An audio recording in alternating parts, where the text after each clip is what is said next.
Hey viewers, and welcome to another quick tech look at. And this one is a Smith Corona SL480 electric typewriter. So we've had this in the family for quite a while. I've seen it in the computer room for quite a long time, but I never really used it very much. We have a computer, plus it's out of ink, which stinks. It reminds me of the dot matrix printer, trying to get that working, no ink. So this doesn't have any ink, so I'll have to probably buy a new cartridge. Hopefully I can find a way I can add like maybe some pen ink or something into this. So the features, as you can see, it's basically a gray box shaped device. Never used this before. I've actually never really needed an electric typewriter, but you know, it'd be really fun to use this, just to turn it in. You turn in a paper and it has, like, I typed this on an electric typewriter. The cool thing I noticed about this was the fact that it looks just like a computer keyboard. Of course, you have the basic QWERTY function. You have just the basic keyboard like you'd see on a computer. Of course, the power button, the plastic that has all the little tips on it, little functioning, of course.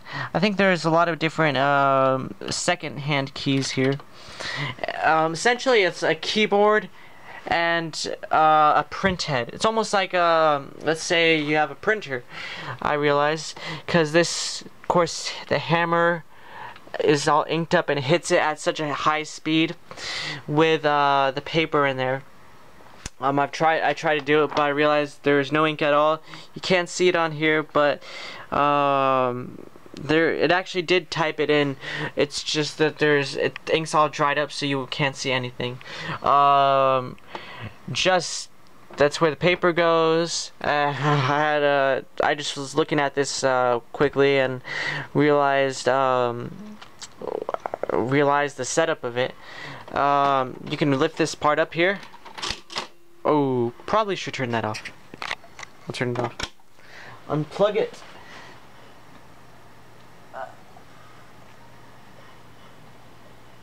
Okay, it's unplugged. Don't want to get electrocuted because it does have power running through it.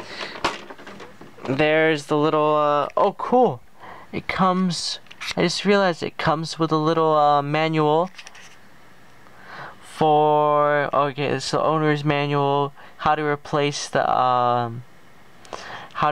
ink is up there. There's also, this is the ink cartridge, much more bigger than a dot matrix printer. So of course that's where all the ink hits this little, almost looks like rubber. Yeah, you can see there's actually letters on here because it's basically hit into that. But other than that, I realized, man, there's really not much in this case at all. Just a couple wires. It's really simple. It looks like it was even portable at one time. As long as you could go to, let's say you go to Starbucks, you put this on the table and you start doing it. I don't think they'd like it because of how loud it is, but so the functionality seems to be there. Just the ink it doesn't have any ink. This cartridge, it seems like they still sell it online, but man, this thing looks large and in charge right there. So this is the Smith Corona typewriter. Hopefully I can use it. Just got to buy some ink. I have a lot of projects I'm doing. I'm just trying to keep my head up, and I'm kind of excited to see all this old technology. So this is Smith Corona electric typewriter. See you guys later.